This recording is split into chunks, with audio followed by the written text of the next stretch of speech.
নিজ ঘরে আত্মঘাতী এক যুবক। মৃত যুবকের নাম রুয়েল আহমেদ, বয়স 20, পিতা হাবিব আলী। ঘটনাটি সংঘটিত হয়েছে কদমতলা থানাধীন কদমতলা গ্রাম পঞ্চায়েতের 40 1 নং ওয়ার্ড এলাকায়। ঘটনাটি প্রথমে যুবকের পিতা সহ আত্মীয় পরিজনেরা প্রথমে প্রত্যক্ষ করতে পেরে চিৎকার চেঁচামেচি শুরু করলে আশেপাশের লোকজন জড়ো হয়।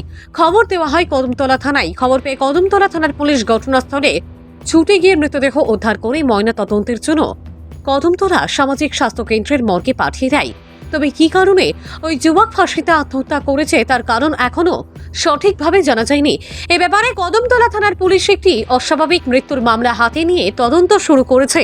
জানা গেছে ময়না তদন্তের পর ওই যুবকের মৃতদেহ পরিবারের লোকজনদের হাতে তুলে দেওয়া হবে। ভানুচন্দ্রের রিপোর্ট, আসাম প্রাইম নেটওয়ার্ক।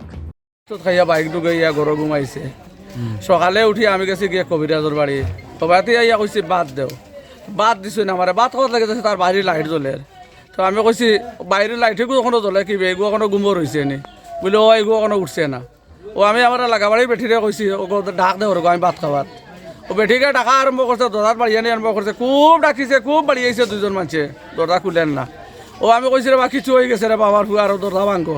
ও গিয়া দরজা সারাই মিলিয়া দরজা ভাঙছে সাবল দিয়া। দরজা ভাঙিয়া তো অবস্থা দেখলাম।